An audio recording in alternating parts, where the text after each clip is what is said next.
salam untuk keluarga, nggih.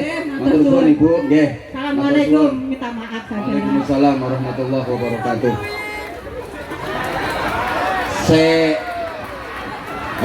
Iya sarung cap mangga tapi ngaji dulu. Tenang, tenang. Ini nanti ada bagi-bagi sarung sak pabrik. Hadir juga bersama kita Sayyidil Akh Gus Kiai Haji Akfas Faisal Hamid Baidawi.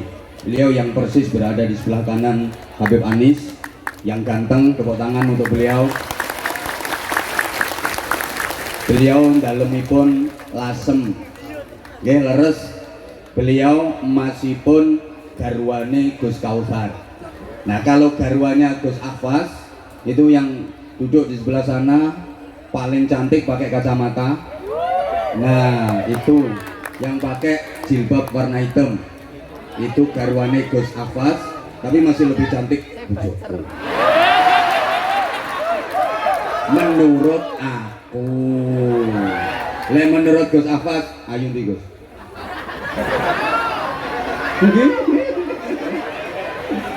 Sama-sama cantik, semuanya cantik. Termasuk yang hadir di sini, yang perempuan, cewek-cewek cantik-cantik semua. Bersama kita hadir juga ada Gus Khalil, itu dari Pondok Pesantren Abu Dharin Bojonegoro. Hari ini full Bojonegoro, keren-keren. Yang ini dari Rembang, Gus Mustafa, pakai Gus. Lah ya sarang ya Rembang. Kita doakan semuanya mudah-mudahan tetap bisa istiqomah dalam menebarkan ukhuwah Islamiyah, ukhuwah basyariyah, ukhuwah wataniyah, ya'la'i kalimatillah, menebar kecintaan kepada Rasulullah Shallallahu Alaihi Wasallam. Yang sangat saya hormati pengurus cabang istimewa Nahdlatul Ulama Taiwan, mulai dari Mustasyar Suriah Tanfidiyah, berikut kelembagaan dan banom-banomnya, ada dari Muslimat, ada dari Fatayat, GB Ansor, sahabat-sahabat Banser yang keren, Banser luar negeri paling keren, Banser Taiwan. Tepuk tangan untuk Banser Taiwan. Mulai dulu pertama kali saya menyapa sahabat-sahabat di Taiwan, kalau nggak salah tahun 2000, yang kata ibu tadi saya masih jemburis, 2000 berapa? 14. Itu Banser Taiwan udah luar biasa. Sekarang di 2023 makin luar biasa. Sekali lagi tepuk tangan untuk Banser Taiwan. Seluruh jamaah, terutama yang harus saya sebut di awal dan harus saya dahulukan adalah para sepuh dan sesepuh. Karena sepuh itu artinya asapnya ampuh, dongane mandi. Kalau sesepuh itu artinya bisa disesep dan bisa dipuh. Disesep itu ya dihisap, dipuh itu diperes. Maka sesepuh artinya bisa disesep dan bisa dipuh. Tolong pikiranmu aja ngono. Pikiran ngono kuwi gak bahaya ta? Gini, sepuh itu artinya asapnya ampuh, doanya mustajabah. Kalau sesepuh memang ilmunya, hikmahnya, berkahnya bisa disesep, bisa diserap, bisa dipuh untuk modal dan bekal kehidupan kita menuju ridha Allah dan syafaat Rasulullah.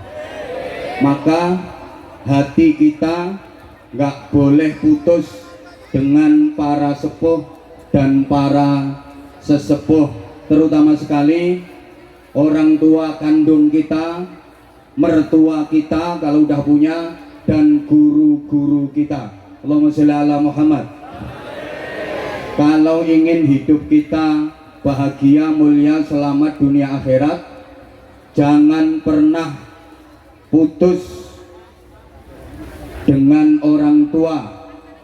Pokok nek pengen uripe enak, sa anak turun, pengen selamat, bahagia, mulya donya akhirat, kudu mulyakno wong tua. Asal kita memuliakan orang tua, dijamin hidup kita barokah, anak keturunan kita berakhlakul karimah. Tapi sebaliknya, siapapun yang tidak berbakti kepada orang tua, meremehkan orang tua, berani sama orang tua, menyakiti orang tua, jangan berharap hidupnya enak, jangan berharap hidupnya berkah. Kenapa? Karena hidup yang enak, bahagia, mulia, selamat dunia akhirat itu syarat mutlaknya harus diridhai Allah, harus mendapatkan cinta Allah. Padahal kita tahu ridallah fi ridal walidain, ridha Allah, cinta kasih sayang Allah itu ada pada kedua orang tua kita, termasuk guru-guru kita. Allahumma sholli ala Muhammad. Sehebat-hebatnya anak, kalau nggak dapat ridhonya orang tua, nggak mungkin dia dapat ridhonya Allah, nggak mungkin dia disayang Allah, nggak mungkin dia dicintai Allah. Kalau nggak disayang Allah, nggak dicintai Allah, nggak diridhoi Allah, alamat akan menjadi orang yang celaka dunia akhirat. Naudzubillah min, naudzubillah min. Maka pesan saya, meskipun sementara waktu panjenengan semua secara zahir, secara jasad jauh dari orang tua, tapi secara batin, hati harus tetap nyambung kepada orang tua, harus tetap birrul walidain, harus tetap memuliakan orang tua, minimal terus dan terus mendoakan orang tua. Insya Allah diberi keberkahan. Saya udah sering sampaikan, selamanya anak nggak mungkin bisa membalas budi orang tua, apalagi membalas jasa. Karena apa? Mbok gak direken no. Nggak ada orang tua, nggak ada kita, betul? Samene akeh ana sing meletek teko watu, ana sing moro-moro gedabuk ceblok teko langit. Nggak ada. Orang tua merawat kita lama. Kita kalaupun nanti merawat orang tua nggak akan lama. Orang tua ngerawat kita itu yang dinanti-nanti, yang ditunggu hidupnya kita, yang diharapkan hidupnya kita. Tapi kita kalaupun nanti merawat orang tua itu cuma nunggu matinya, betul? Orang tua tuh mau gantiin sakit anaknya, tapi anak nggak bakal mau gantiin sakit orang tuanya. Coba yang udah jadi orang tua pasti merasakan, punya anak kecil demam, batuk, pilek. Ini orang tua semalaman nggak tidur demi nungguin anak, nangis berdoa kepada Allah, ya Allah biarkan saya yang gantiin sakit anak saya, yang penting anak saya sembuh, betul? Jadi orang tua mau gantiin sakitnya anak, tapi anak nggak mungkin mau gantiin sakitnya orang tua. Coba misalnya sampeyan duwe bapak pikun dan donga nang Gusti Allah, ya Allah Gusti kula mawon sing genteni pikun, yang penting bapak saya sehat. Urun boten? Allah karim. Ibu punya anak demam, pilek, irunge buntu, kebunton umbel, diapakno? Sedot, umbel lho dicucup. Ayo saiki gantian. Bapak sampean pilek, irunge meler, umbelen dilewer. Ini Pak tak dilatane umbelmu. Maka sekali lagi itu baru urusan dunia. Selamanya anak nggak mungkin bisa membalas budi orang tua. Kalau orang Jawa bilang senenge wong tua nang anak iku ibarat sak kelopo, senenge anak nang wong tua ibarat sak upo. Sak gede-gedene upo gak bakal iso ngalahno klopo walaupun klopone kecentet. Sak gede-gedene kasih sayang anak ke orang tua gak bakal bisa mengalahkan cinta orang tua ke anak, apalagi ibu. Cinta ibu sepanjang jalan, cinta anak sepanjang galah kedawan kilan. Jadi cinta ibu sepanjang jalan, kalau cinta anak sepanjang hilang. Mudah-mudahan kedua orang tua kita yang masih hidup dipanjangkan usianya, disehatkan badannya, dikuatkan imannya, diistiqomahkan ibadahnya. Yang sudah wafat diampuni seluruh dosa-dosanya, diterima seluruh amal ibadahnya, dijauhkan dari azab dan fitnah alam kubur, diselamatkan dari siksa neraka, digolongkan termasuk ahli surga. Maka sekali lagi sesepuh harus saya dahulukan. Ini ada sesepuh Gus Ahfaz, ada sesepuh Habib Anis, ada sesepuh Habib Farid, harus saya dahulukan karena kemungkinan besar beliau bertiga yang sesepuh itu akan mendahului saya. Ya kan,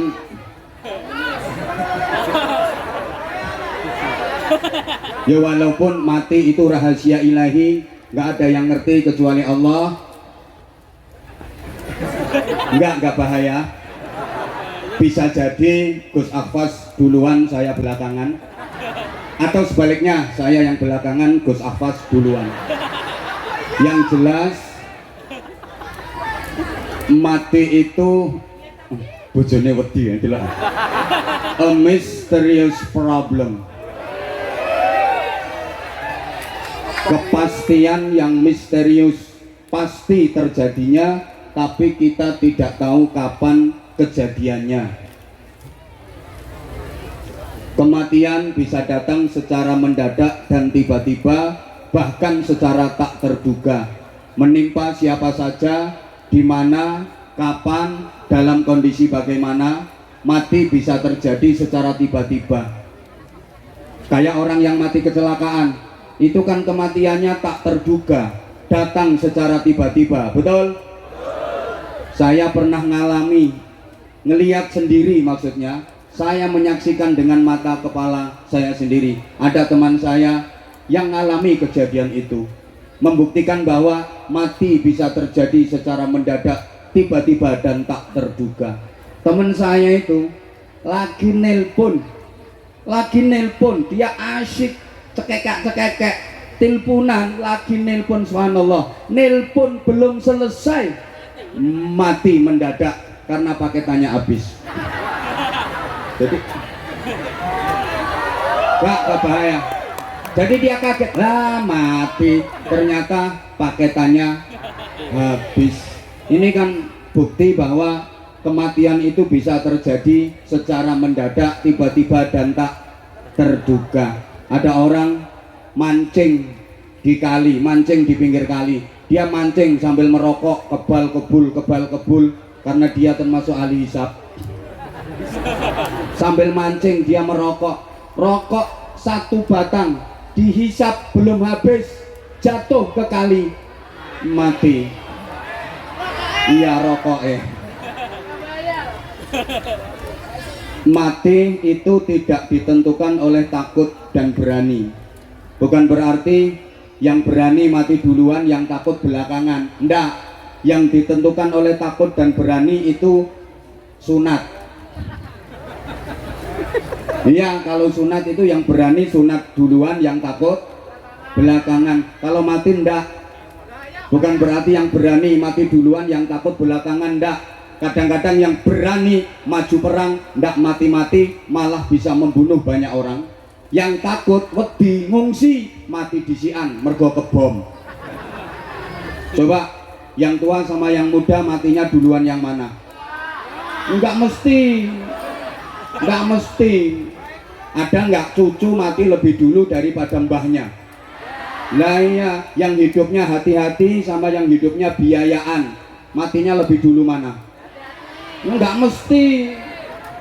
Kadang yang biayaan naik motor di jalan raya, itu jalan itu kenceng banget, 180 km per jam, hampir 200 km per jam, weng nyelempet nunggunya teleler truk bis, selamat orang mati. Yang hati-hati naik motor melaku 20 km per jam, moro-moro diambung teleler. Halo, yang udah nikah sama yang masih jomblo, matinya duluan yang mana? Enggak mesti. Maka tadi dihibur sama Habib Anis, Anda jomblo jangan bersedih hati, karena jomblomu, bukan karena nggak laku, hanya karena nggak ada yang mau.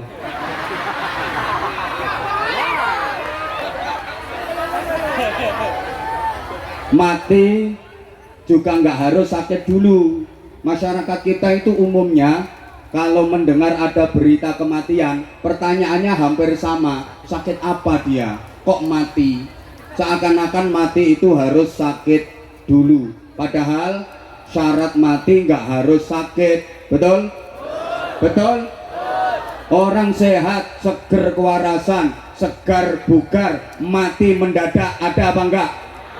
Kurang semangat. Orang yang sehat, seger waras, mati tiba-tiba, mati mendadak, apakah ada apa enggak? Ada apa enggak? Nah, bisa jadi selama saya ngaji ada yang enggak merhatiin omong-omong dewe, nanti akan mati mendadak. Enggak harus sakit dulu. Memang sakit itu salah satu asbab kematian, tapi mati enggak harus sakit dulu.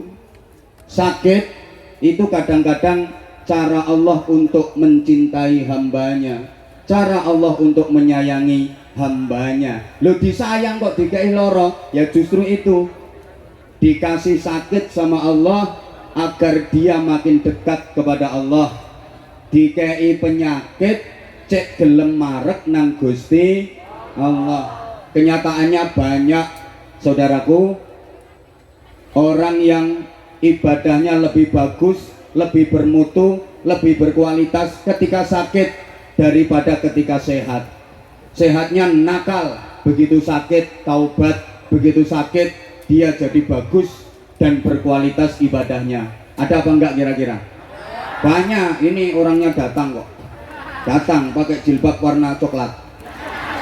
Wah, ketika sehat itu nakal banget. Maaf, hobinya karaoke, suka ke night club.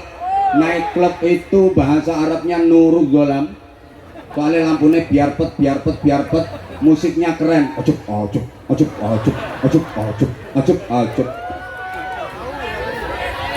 Nah, ini bocahnya nopo-nopo. Ketika sehat maaf nakal, begitu sakit dia rajin ke musola, dia rajin ke masjid. Jadi ada orang mau ke masjid, ke musola nunggu gering, itu ada. Waktu sehat maaf dia banyak duit tapi bakhil. Ada kotak amal keliling tadi, Masya Allah 5 NT, padahal kalungnya gede, gelangnya akeh. Ada apa enggak? Ada lah, itu kudung pink nih, gelangnya krompiong 5 NT, pelit. Maaf, ketika masih sehat banyak duit pelit, tapi begitu sakit jadi loman, jadi ahli sedekah. Di kampung-kampung itu banyak loh, banyak. Ono wong janji loro selamatan, tapi nek waras gak tahu selamatan.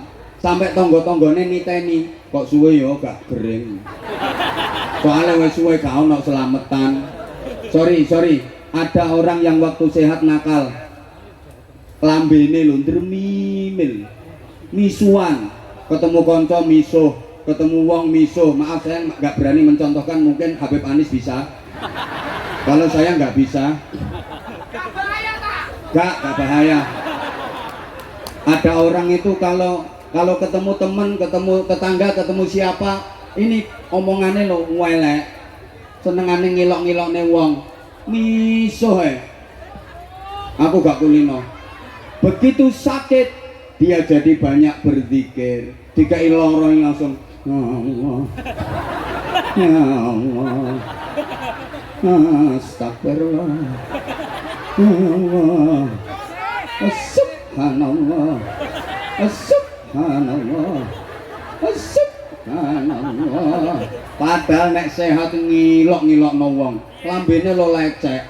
Begitu sakit, Allah, ya Allah, iki kopi ning ndi ya Allah, siraku mumet gak karuan, ceramah lek gak ono kopine gak iso padang.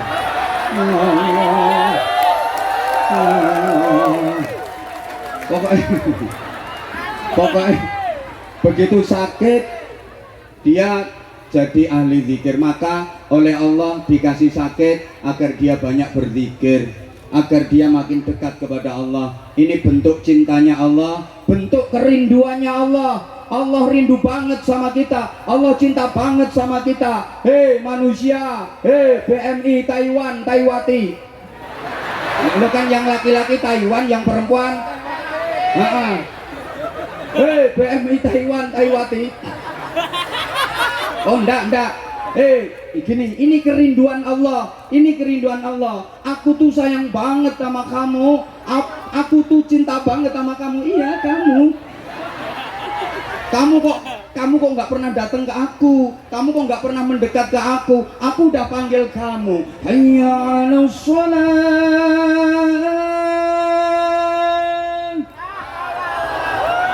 Sorry, aku nggak berani nerusin, takut nyaingin beliau. Bahkan bisa jadi beliau nggak laku gara-gara suaranya habis. Biasanya kan malam, tadi maaf ada tersendat dikit. Gara-gara beliau kan biasa konser.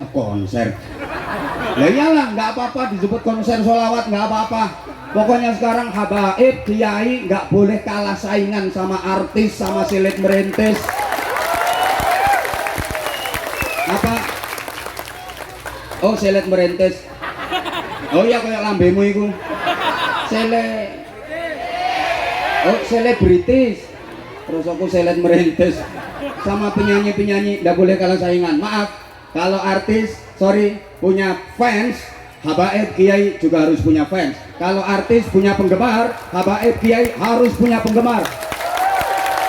Dan penggemarnya Habib, penggemarnya kiai nggak boleh kalah sama penggemarnya artis, sama penggemarnya kiai. Kalau artis punya acara dangdutan, habaib kiai punya acara sholawatan pengajian, maka jamaah sholawatan pengajian nggak boleh kalah dengan jumlah jamaah dangdutan. Dan hari ini dibuktikan di Taiwan bahwa jamaah sholawatan, jamaah pengajian nggak kalah rame, bahkan menang dibanding dengan konser dangdutan.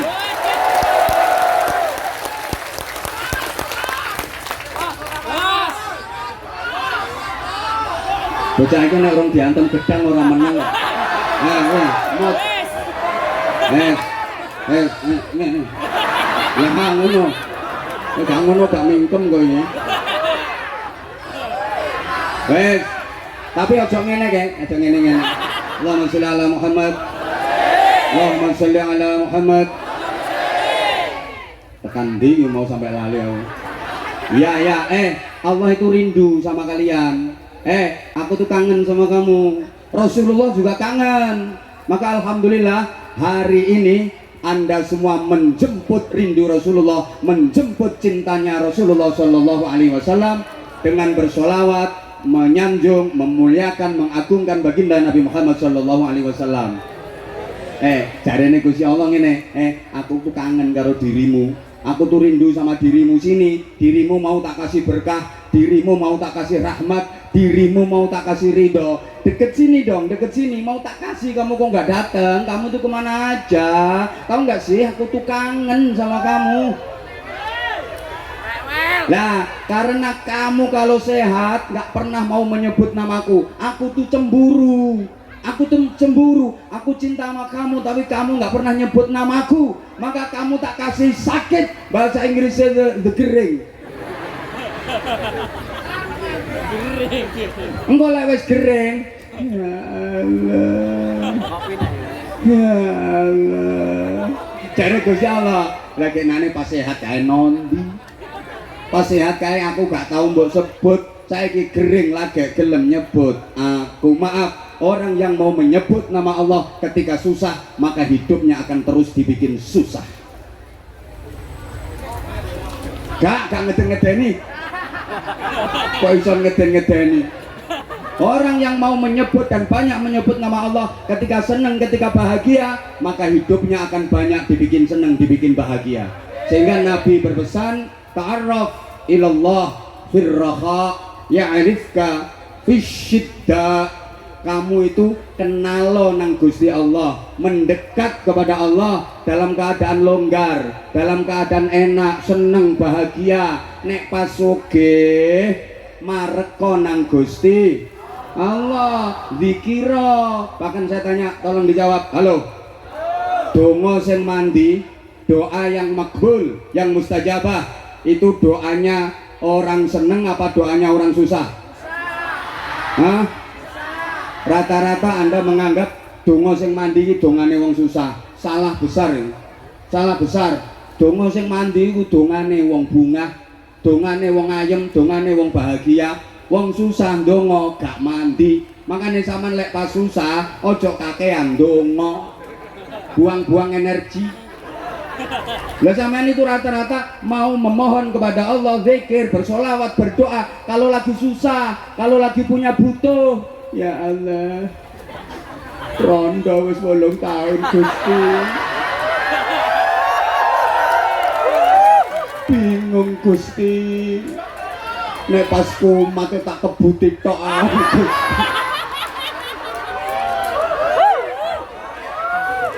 Sumuk Gusti.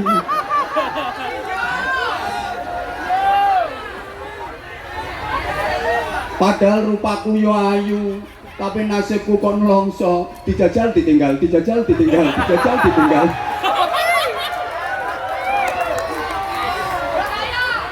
Halo. Sorry ya yang perasaan. Anjene aku niat ngeneki sing ngono kuwi. Halo. Lu kalau lagi susah utang wakeh, kebujuk uang, ya Allah Gusti, gaji entek nggo nyaur utang, kebujuk kena rentenir, lewis kepepet lagi, iya elah. Wong susah iku dongane gak mandi. Sampeyan lek susah aja kakehan donga. Susah iku wayahe ngakehno istighfar. Susah iku wayahe memperbanyak istighfar, istighfar, istighfar, istighfar yang banyak. Nanti kalau susahnya udah hilang, hatimu wis ayem baru ndonga. Understand? Understand? Jadi donga sing mandi ku dongane wong ayem. Sampeyan lek susah aja ndonga sik, gak mandi. Lek pas ayem, pas longgar, embo. Nah, gini pesannya Nabi, kalau Anda lagi bahagia, mendekatlah kepada Allah, kenali Allah. Nanti begitu Anda kepepet, begitu Anda ada problem, begitu Anda susah, ndak usah bengok-bengok. Allah udah ngerti, Allah udah ngerti, Allah pasti akan membantu, Allah pasti akan memberikan pertolongan. Paham badan? Uang gelem moro nang Allah di setiap keadaan. Iki apa toko umek sebelah kene? Oh, masya Allah. Ayu-ayu terongoan. Iya tahu semua ketelak, bukan hanya dirimu. Allahumma sholli ala Muhammad. Allahumma sholli ala Muhammad. Dilanjut enggak ini ngajinya? Oke, saya ulang. Ta'arraf ilallah fir raha. Kenali Allah, mepeto nang Allah, nalika longgar, nalika ayem, nalika seneng. Ya'rif ka fi syiddah. Nanti giliran waktu emergency, giliran saat darurat, kita ndak usah ngerayu-ngerayu, kita ndak usah DP-DP. Allah pasti akan mengenali kita, Allah akan menolong kita. Alhamdulillah. Alhamdulillah. Dilanjut. Lanjut. Jadi kadang-kadang kita diuji Allah dengan sakit, kita harus berhusnudzon. Emang Allah lagi kepingin kita dekat kepadanya, Allah lagi kangen sama kita, Allah lagi sayang-sayangnya sama kita, Allah pengen kita sebut namanya. Allahumma sholli ala Muhammad. Allahumma sholli ala Muhammad. Semuanya tujuannya agar kita menjadi baik. Maaf para jamaah sekalian, kita tahu dalam sejarah Raja Fir'aun laknatullah alaih. Siapa ngomong alaihi salam? Raja Fir'aun laknatullah alaih.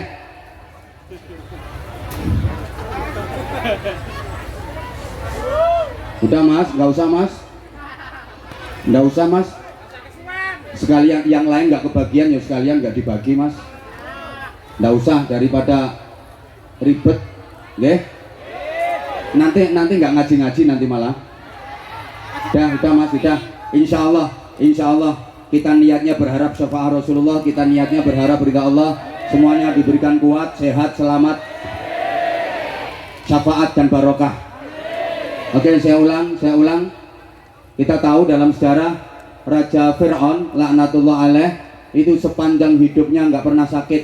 Raja Fir'aun itu nggak tahu loro belas, sakit ringan aja nggak pernah, apalagi sakit berat. Maka dia sombong, bahkan dia ngaku jadi Tuhan. Dalam Al-Quran dinyatakan qala ana rabbukumul a'la, dan Fir'aun berkata akulah Tuhanmu yang maha tinggi. Ngaku jadi Tuhan, sombongnya luar biasa. Kenapa? Karena nggak pernah sakit. Allahumma sholli ala Muhammad. Para jamaah, sakit itu juga cara Allah untuk menghapus dosa-dosa hambanya. Saking sayangnya Allah sama manusia, maka diberi sakit agar dosanya terhapus. Tahu kan, orang itu diuji sakit sama Allah, mau sabar, ikhlas, legowo, nerimo, ridho, maka semua dosa-dosanya diampuni oleh Allah. Alhamdulillah. Sembuh dari sakit sama dengan bersih dari dosa. Ini saking cintanya Allah, saking sayangnya Allah. Karena ini BMI Taiwati ini udah manut-manut, semuanya akan dimasukkan surga. Semuanya akan dimasukkan surga. Sing gelem. Cuma syaratnya masuk surga itu nggak boleh ada dosa. Syaratnya masuk surga harus bersih dari dosa. Orang mati masih ada sisa-sisa dosa yang belum terampuni, itu besok di akhirat nggak boleh masuk surga langsung. Kenapa? Orang yang mati masih punya dosa yang belum bersih, belum diampuni, itu besok di akhirat baunya amis, maka nggak boleh masuk surga. Kenapa? Ganggu suasana surga. Surga itu surga itu harum. Lah orang yang masih punya dosa belum diampuni, di akhirat kelak baunya amis. Kalau masuk surga ganggu lingkungan swarga. Maka supaya bisa masuk surga, amisnya harus dihilangkan dulu. Caranya dibakar. Kalau nggak dibakar, amisnya nggak bisa hilang. Kayak kita misalnya beli ikan di pasar, ikannya udah agak lawas, mesti amis, betul? Betul?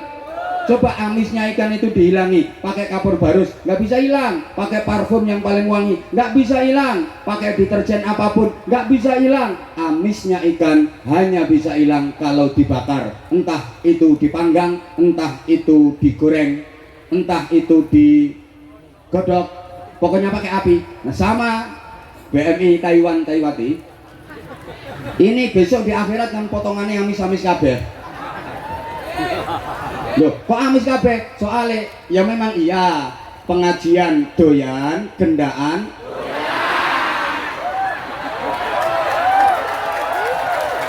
solawatan oke, rasan-rasan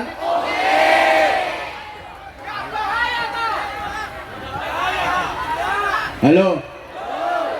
Lah ngono kuwi sok no akhirat gak amis ta?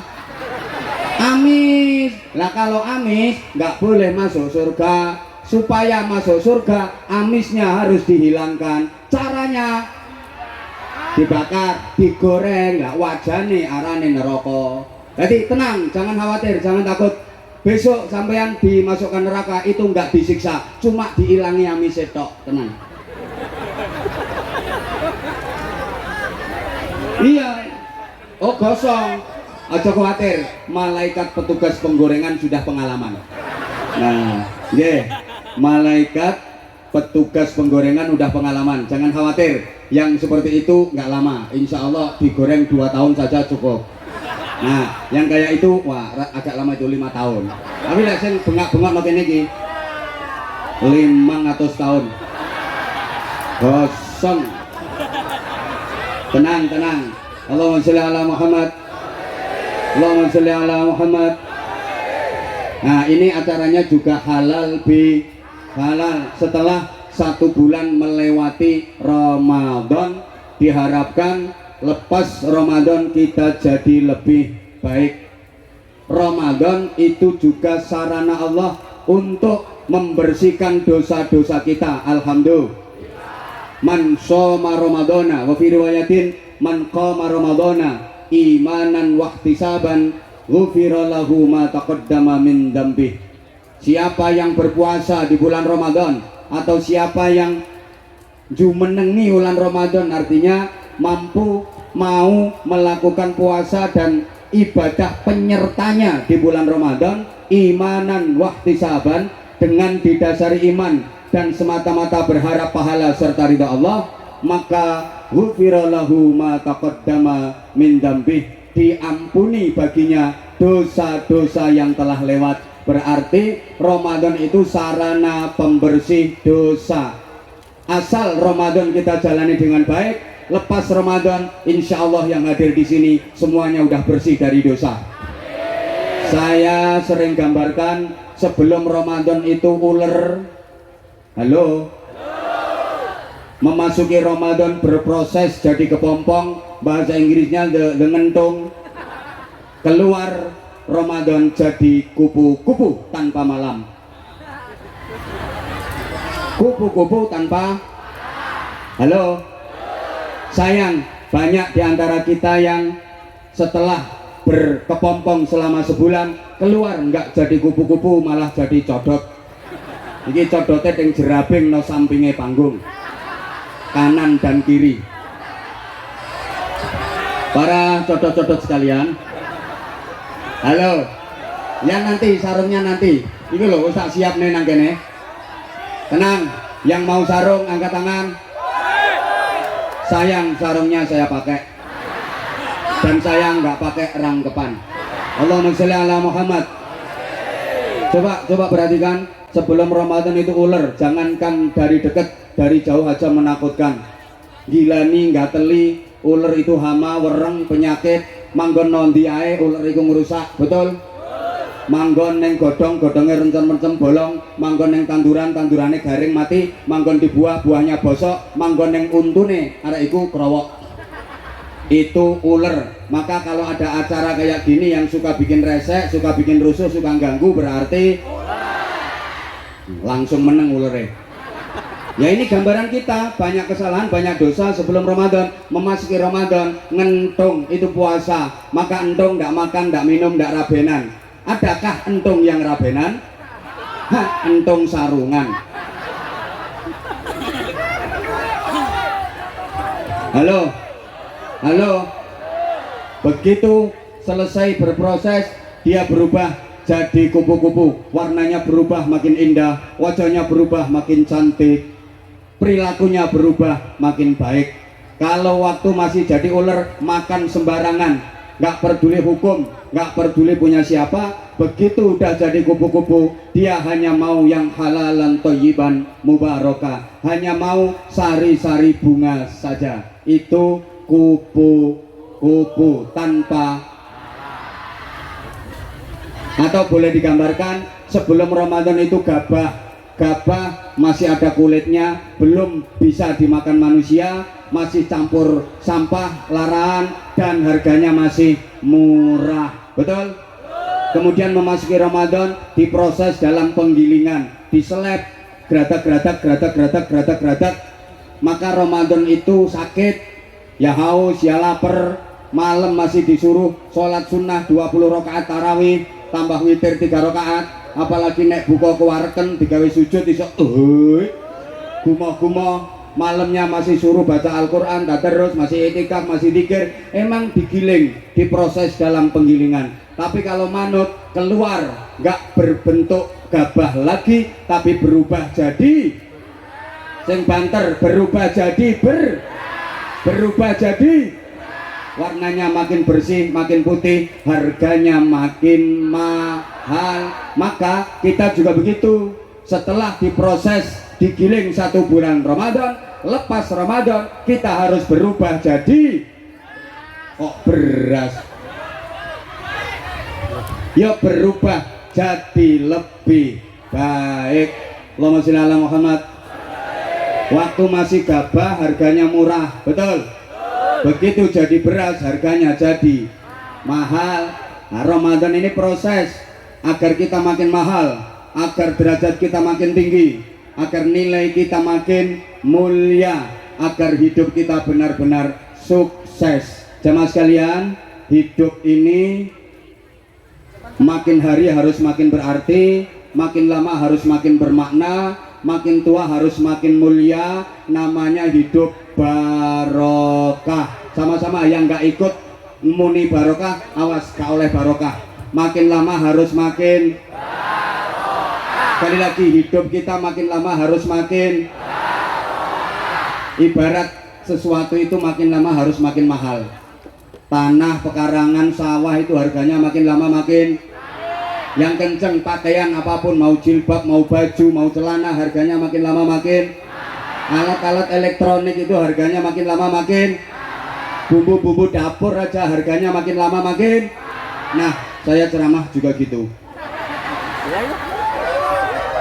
Loh enggak, maksudnya saya ceramah ya seperti itu. Sorry ya, pikiran koyo ngono kuwi gak bahaya ta. Saya ceramah di mana-mana, bener nggak pernah mikir duit, nggak pernah mikir bayaran karena udah dipikirin panitia. Jadi saya udah sering sampaikan kan, ceramah dimanapun niatnya golek duit, luwe dosa maneh ngundang kiai kon ceramah gak dikai. Ndak. Bukankah hidup yang paling nikmat, yang paling membanggakan adalah hidup yang barokah? Betul? Semangat dong. Pengen hidupnya barokah apa enggak? Yang ikut jawab barokah pasti hidupnya barokah. Kita udah bersolawat, kita udah dicintai Nabi, sekarang ngaji sebentar lagi, solawatan lagi.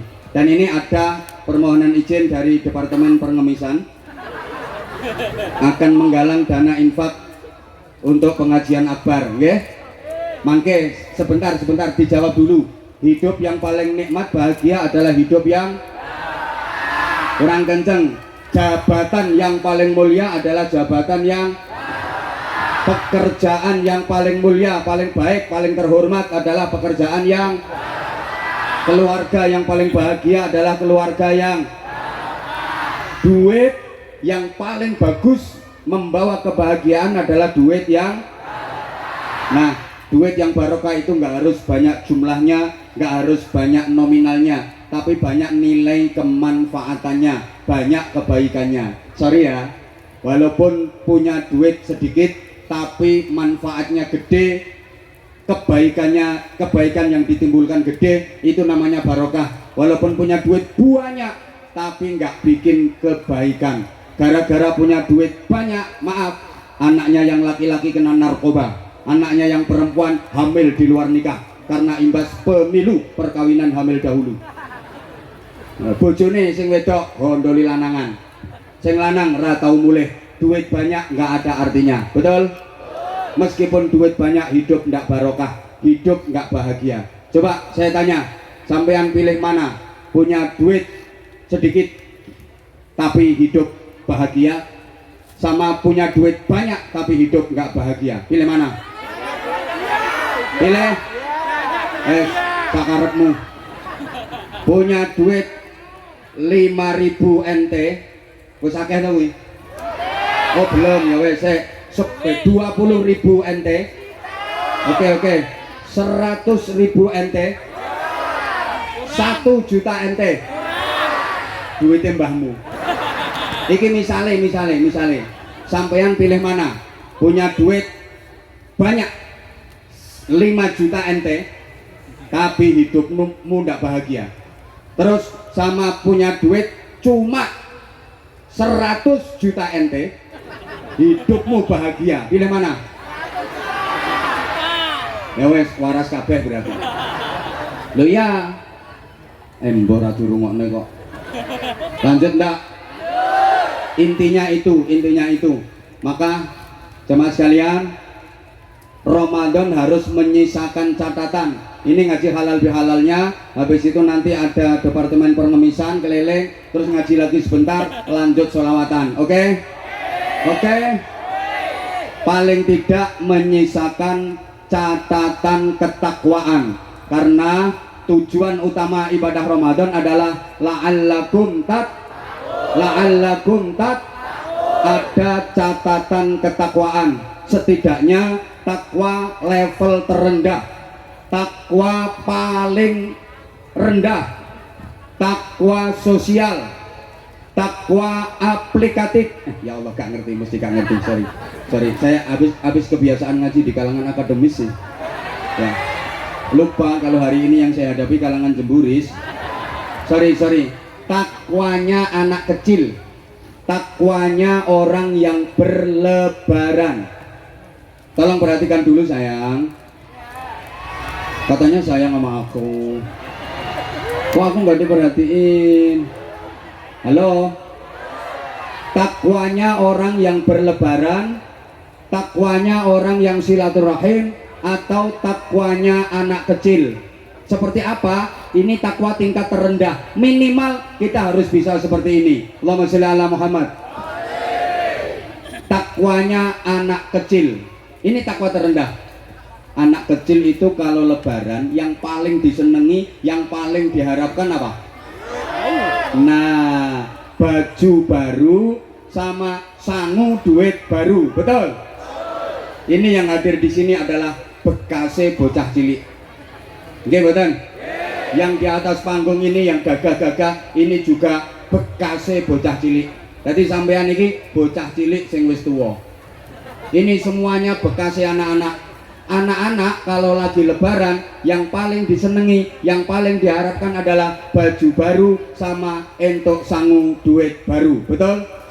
Artinya apa kaitannya takwa paling rendah dengan baju baru dan sangu duit baru? Begini, dalam berhalal bihalal, dalam bersilaturahim, kita memang butuh baju, kita juga butuh sangu. Halo? Ya Allah, gak di rumah no. Menjalani kehidupan ini, bersilaturahim misalnya, kita butuh baju, betul? Masa sampean silaturahim dolen nanggone dulur udah medeni wong, berarti baju penting apa penting? Pakaian penting apa penting? Baju yang terbuat dari kain itu penting untuk menutup aurat, untuk kesehatan, untuk keindahan, dan sebagainya. Maka wajib bagi kita untuk menutup tubuh kita dengan pakaian, karena menutup aurat wajib. Himbauannya terutama untuk mbak-mbaknya. Alhamdulillah di sini semuanya pakai busana muslimah, alhamdulillah. Di sini semuanya pakai jilbab, alhamdulillah. Jangan pakai jilbab. Jilbab yang mentek-mentek itu menonjolkan yang sudah menonjol.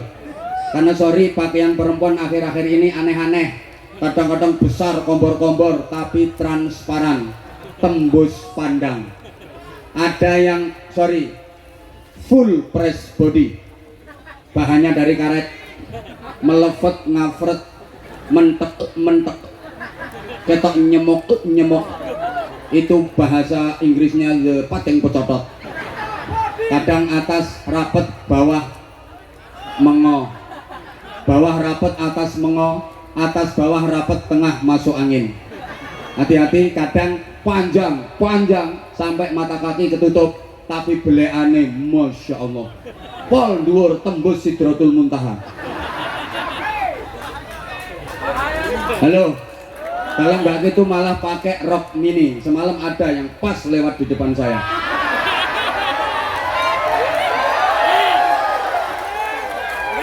Coba rok mini, yang atas terlalu ke bawah, yang bawah terlalu ke atas.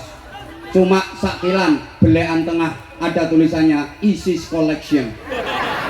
Lah terus kiai kayak gini, kiai. Terus lihat perempuan pakai rok mini, kayak mulus. Tak bahaya tak? Apa yang dilakukan? Masya Allah. Loh, kalau saya jujur, kalau melihat yang kayak gitu langsung merem dingkluk. Astagfirullah. Tapi nggak lama setelah itu ndang, alhamdulillah. Jadi ya kadang merem, kadang melek, ya biar pet itu.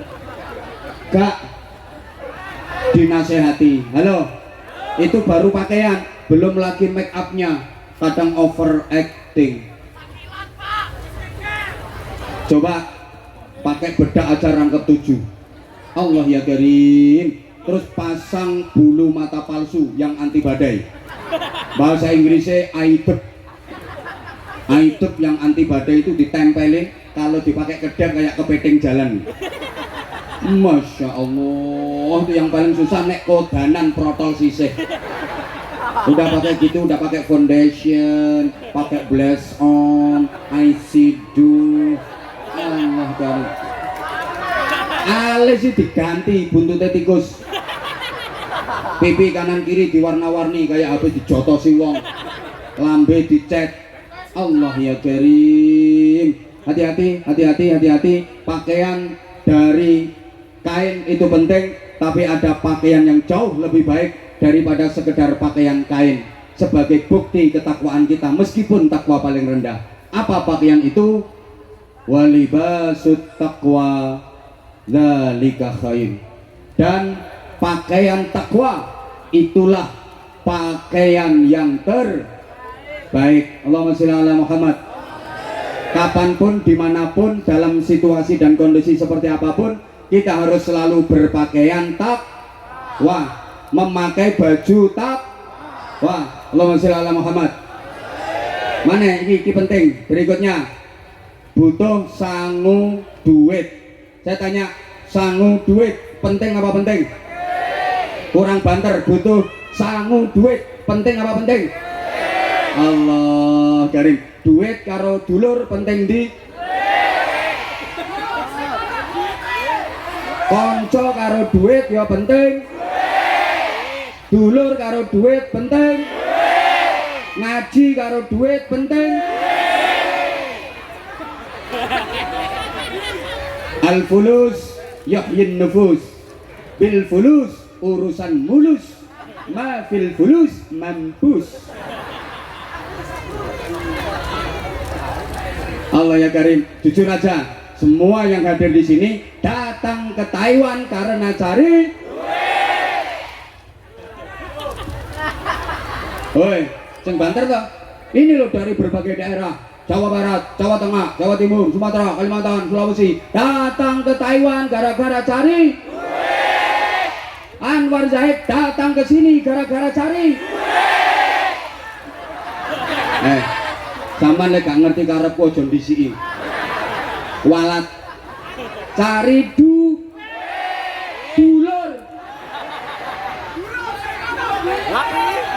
Allah Karim. Maaf ya, maaf. Duit itu penting. Iya penting, iya penting. Memang uang bukan segalanya, tapi segalanya perlu uang. Betul? Saya ulang, uang bukan segalanya, uang bukan tujuan utama, tapi semuanya perlu uang. Kalau nggak ada duit, Habib Anies nggak bisa hadir di Taiwan. Betul? Lah sing tinggal tuku tiket numpak pesawat laran. Ayo, nggak ada duit, Habib Anies nggak bisa nyampe sini. Aku ya iya. Loh iyalah. Gak usah munafik, gak usah munafik. Memang kita perlu. Lo orang Islam itu harus banyak. Banteri, orang Islam harus banyak. Lo kalau orang Islam nggak banyak duit, ada kewajiban zakat. Siapa yang bayar zakat? Kalau orang Islam nggak banyak duit, rukun Islam yang kelima haji. Lah kalau nggak ada yang banyak duit, siapa yang ngelakuin haji? Ada anak-anak yatim, siapa yang nyantuni anak-anak yatim? Maka kalau saya maaf-maaf, dari kiai gitu juga. Nah iyalah harus banyak duit. Apalagi mohon izin, pesantren kami 1.600 sekian itu bebas biaya karena mayoritas anaknya untuk apa? Anaknya orang-orang nggak mampu dan anak-anak yatim. Nah kalau kiainya melarat, lu gak iso biayain anak-anaknya orang fakir miskin, anak-anak yatim. Kalau saudara kita yang di agama lain bisa memberikan pendidikan gratis dan berkualitas untuk anak-anak agama mereka, kenapa orang Islam nggak bisa?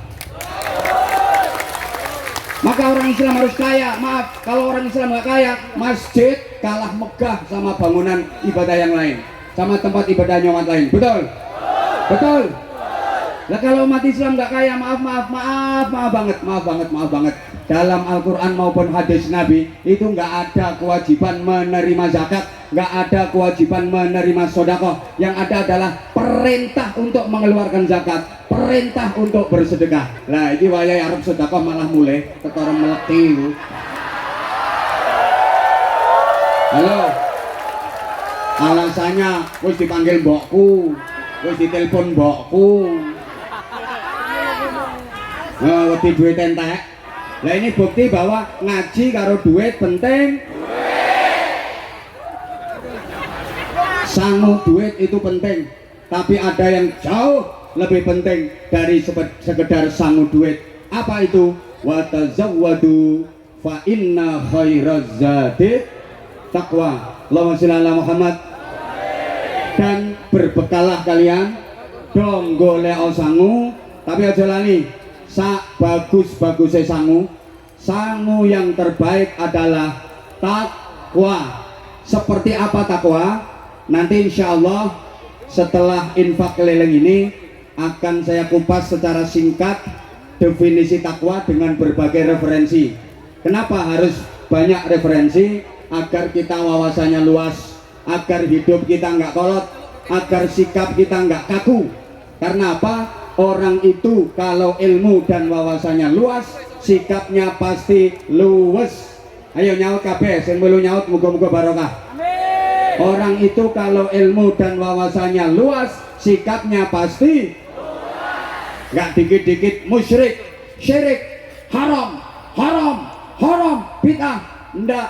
Tapi jika ilmu dan wawasannya luas, insya Allah sikapnya pasti luwes, lebih ke arah tasamuh, lebih toleransi, kayak ulama-ulama kita di Nahdlatul Ulama yang alhamdulillah Taiwan ini nyel NO An-Nahdliyah. Dari beberapa negara yang udah alhamdulillah kami kunjungi, Taiwan ini NO-nya paling nyel, NO-nya paling keren, nyel Taiwan ini. Kenapa? Alhamdulillah ya, apa namanya, tanpa mengurangi rasa hormat kita, faham-faham yang di luar Ahlus Sunnah wal Jamaah nggak bisa masuk Taiwan. Keren, tepuk tangan untuk NO Taiwan. Allahumma sholli ala Muhammad. Nah, sehingga ini nanti gimana takwa ala Al-Quran kemudian dijabarkan oleh para ulama kita Ahlus Sunnah wal Jamaah yang di Indonesia. Ini ada beberapa referensi. Halo, termasuk kayak gini. Mbora dirungokno kok. Masyarakat kita itu dulu masih belum kenal Al-Quran, belum kenal hadis, betul? Awalnya banyak yang ateis, bahkan banyak yang kelenek. Kelenek itu ya pokoknya nggak kenal Allah. Pokoknya taunya itu ya iya demit. Nyai danyang sing bau reksa. Nyi Roro Kidul, Nyi Roro Lor, Nyi Roro Etan, Nyi Roro Kulon, Nyi Roro Tengah, Nyi Roro Pojokan, mak lampir nene pelet grandong wa ala alihi wa sahbihi ajmain. Bisa mayoritas beragama Islam dan Islamnya adalah Ahlus Sunnah wal. Ini saking telatennya para ulama pejuang dulu, hebatnya para ulama dulu yang alhamdulillah sampai sekarang diperjuangkan di Taiwan melalui pengurus cabang istimewa Nahdlatul Ulama Taiwan. Nah, karena mbah-mbah kita dulu belum kenal Quran, belum kenal hadis, belum seneng ngaji, maka para wali yang berdakwah meskipun mayoritas hafal Quran, nggak obral dalil. Dakwah para wali itu nggak dikit-dikit qul ta'ala qila sallallahu alaihi wasallam. Enggak, dilihat masyarakat itu kesenangannya apa, maka para ulama, para wali mengetutkan itu ya mengetutkan. Oh, senengannya seni, senengannya kesenian, maka para wali pun berdakwah melalui jalur seni. Tapi kesenian yang di situ dibalut dengan nilai-nilai keislaman. Understand? Kalau langsung dikasih qala ta'ala nggak nerima, langsung dikasih qala nabi ngamuk, marah-marah, ngelawan mungkin, tapi pakai cara yang halus. Gimana supaya mereka bisa menerima qala ta'ala? Gimana bisa mereka bisa menerima qala nabi tapi tampilannya halus? Dalam bentuk lain yang disisipkan qala ta'ala, disisipkan qala nabi. Allahumma sholli ala Muhammad. Ibarat gini sayang, halo say. Kalau sebelah sini sayang say. Nah, di situ syaiton. Halo. Oke, sarung mangga. Bentar lagi, iki lho, wis ono kene iki lho. Tenang bro, tenang. Iya. Tak kasih gambaran dulu, gini. Ibarat ada orang yang nggak doyan duren, ada apa enggak? Bukan berarti nggak punya duit loh. Saya ulang, ada orang nggak doyan duren, ada apa enggak? Nah, orang seperti itu disebut ilat kere. Nah, orangnya mungkin duit banyak, tapi cetakan ilate ilat cetakan kere. Duren nggak doyan, anggur nggak doyan, tapi nek telon tak akeh. Ikan tuna nggak doyan, sate nggak doyan, tapi nek gereh, hitung piring. Itu cetakan ilat melarat. Ya sama kayak ada orang diajak naik mobil yang bagus, suspensinya harganya mahal, di AC munek-munek muntah-muntah. Ditumpakno truk iso suwehat sampai guyang-guyu. Mbek.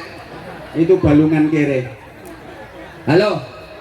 Ada orang yang nggak doyan duren. Kita pengen mengkasihkan, pengen ngasih agar duren bisa dikonsumsi sama dia. Ini jangan kita kasih dalam bentuk duren. Coba diolah dalam orkestra bentuk yang lain. Bikin roti, tepung sama telur, diadon-adoni pakai air, kasih duren.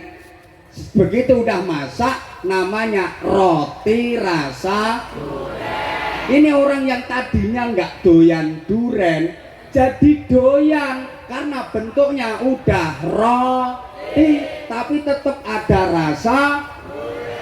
Paham? Paham?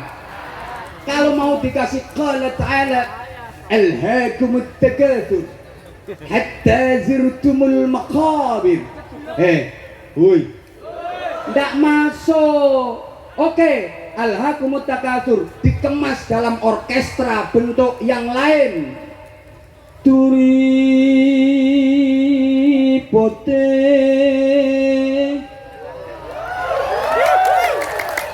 turi ndak nyanyi ndak enak nyanyi.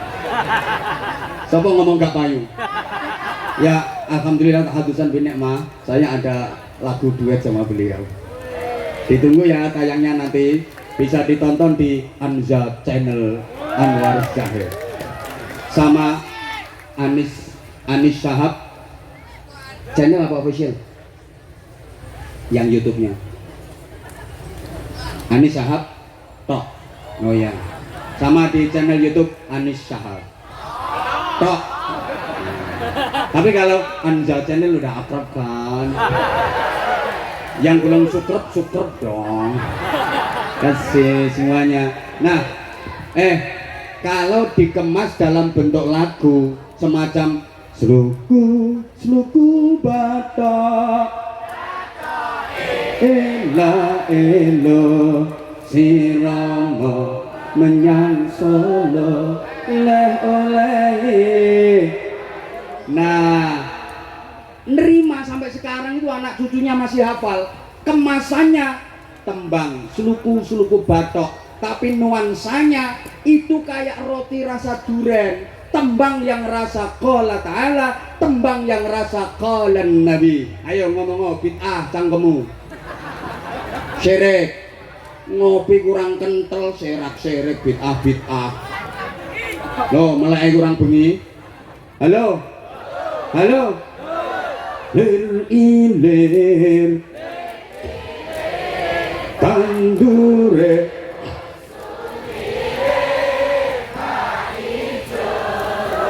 stop. Siapa ngomong loyo. Lah itu ya tembang rasa qala ta'ala, tembang rasa qala nabi. Sama ndak ngerti misalkan diuraikan suluku batok itu dari uslub batinak. Nah, wong Jawa itu kon muni usluk angel itu kalau dibaca cepet usluk kan usluk dadi sluku asline usluk ngambal sira tempuhlah batnak nempuh batin itu pelajaran hati orang mek cuma zahir iya usluk aslinya usluk. Nah, tapi wong Jawa apa? Usluk batok saru pantese ya sluku. Lah ngono usluk batnak terus batok itu batinuka la ilaha illallah. Lah wong Jawa iku muni batinuka la ilaha illallah angel wong biyen mulane batoke elah.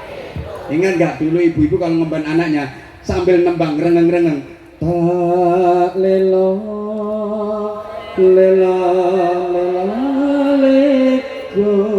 itu la ilaha illallah Allah maha agung. Tapi karo wong Jawa digawe gending ta lela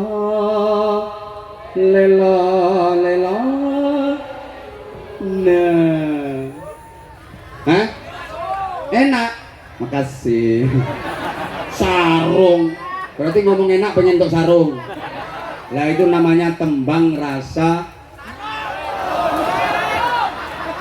Qala Nabi, qala ta'ala. Nah, ini untuk lebih khidmahnya suasana dan lebih berkahnya mohon keikhlasan panjenengan semua.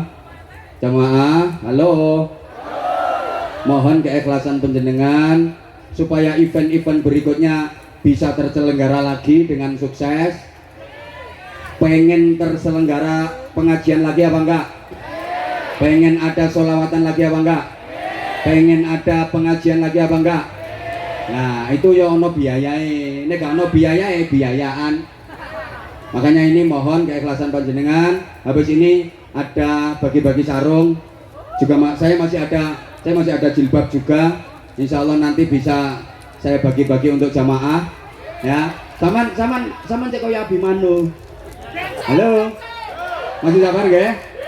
Oke, sambil panitia keliling sambil kita bersolawat 1-2 lagu. Setuju? Tolong siapkan infak terbaik. Maaf, jangan masukkan koin, tolong. Yang punya kalung, punya gelang, kok yang dimasukin koin, titenono kalungmu gelangmu hilang. Tapi yang di atas 50 NT insya Allah habis ini gajinya naik. Majikannya loman. Sering dikasih bonus. Bahkan dapat rezeki sing min haitsu la yahtasib. Amin sing mbok siapno koin ngono. Allahumma sholli ala Muhammad. Betul. Saya break dulu. Ya, oh ada mu'alaf 3 ya, mohon tolong jangan bubar dulu ya, nanti kita sama-sama mensyahadatkan saudara baru kita untuk memeluk agama Islam. Alhamdulillah insyaallah hari ini ada 3 mu'alaf menjadi saudara baru kita seakidah, saudara baru kita seagama. Alhamdulillah. Oke, tolong jamaah jangan bubar dulu. Oke. Insyaallah Taiwan keren. I love you semuanya. I love you. Betul Habib.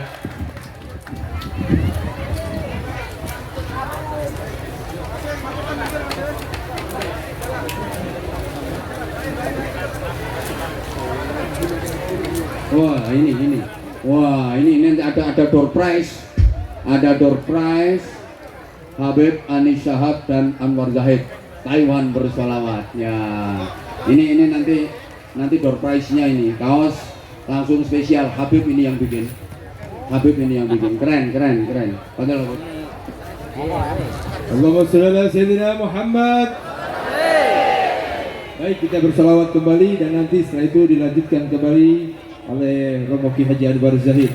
Insyaallah acara ini insyaallah penuh dengan rahmat dan ridha daripada Allah Subhanahu wa taala. Amin. Pokoknya dikurangin aja. Ehonya dikurangin aja. Bismillah, Bismillah. Namat ayuni yawma